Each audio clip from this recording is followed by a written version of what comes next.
චිත්‍රපට වංශකතාවේ 674 වන චිත්‍රපටය මංගල තෑග්ග චිත්‍රපටය. 1987 වසරේ තමයි මේ චිත්‍රපටය කරලියට පැමිණෙන්නේ. චිත්‍රපටය හා බැඳුණු ගීත කිහිපයක් වාසනාව වේවා, එක යායේ කකා වැටි, තුරලතා හුරුතල් පින්නේ යන ගීතයන්. ඉතින් අපි මේ කතා කරන මංගල තෑග්ග චිත්‍රපටය කියන්නේ වචනේ පරිසමාප්තාර්ථයෙන්ම හෙට කසාද බඳින්න ඉන්න යහළුවෙකුට තවත් යහළුවෝ තුන්දෙනෙක් එකතු වෙන හරි අපූර්ව තෑග්ගක්. මේකට තමයි මේ මංගල තෑග්ග කියලා කියන්නේ. ඇත්තටම ඒ යාළුවට දෙන තෑග්ග මොකක්ද කියලා දන්නවද? ඔහුට ලබා දෙන්නේ කාන්තා ඇසුරකට පෙරහුරුවක්. නමුත් මේ අවසානයේ වන්නේ ඊටමත්ම ධනු කේද වචී. මොකද කියන්නේ? ඒ කාන්තාව මේ යනවා. ප්‍රේමකීර්තිද අල්විස් මහත්මයා තමා මේ ගීතය පද රචනා කරලා තියෙන්නේ. එතුමා හරි අපූර්වට පද ගදපලා තියෙනවා. ඒ යහළුවන් අතර තිබුණු ඒ අන්‍යෝන්‍ය සුහදතාව, ඒ ලබදියාව, සහෝදරත්වය අකුරු කරපු ආකාරය හරිම අපූර්වයි. එක යායේ කකා වැටි, එකා වගේ එකට හිටි, එක පවුලේ උපන් ලෙසේ කළ ආරක්ෂා.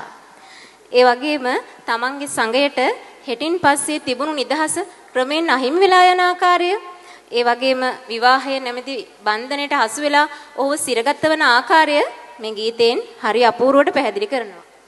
ඉතින් අද මෙම ගීතය සලරෝගී සරණේ ගානය වෛද්‍යනිදාරි චන්ද්‍රනානායක මහත්මයා, ඖෂධ සංයෝජක පවිත්‍රා විතානාචි මහත්මිය සමගින් සෞඛ්‍යකාර්ය සහායක ගයන් චමිර මහත්මයා.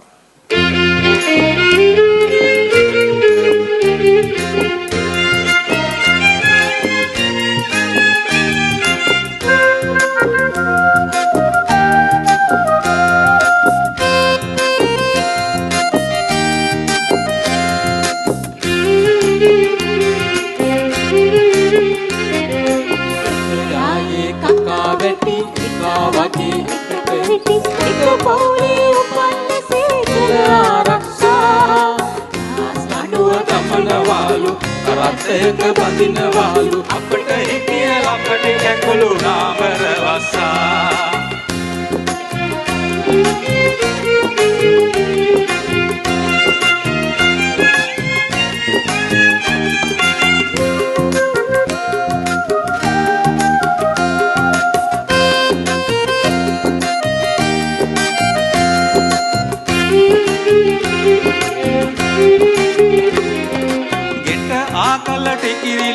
නුඹ වේවිලු කබර ගොයා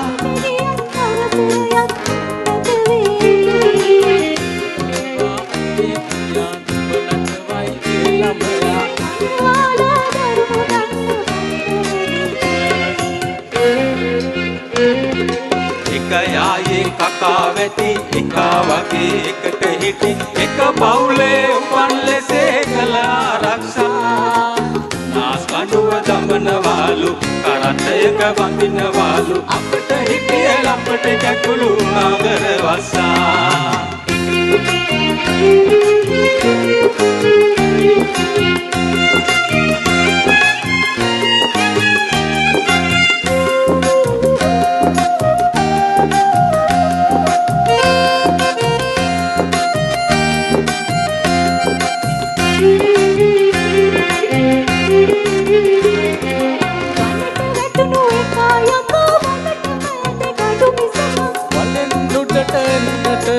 දෙන්නට කැමති නෑද හිතවතෙක් නැති, ඒ ගැන හිතුවොත් යෙහෙකි ආදනම් කසාය හරි විතරේතකි.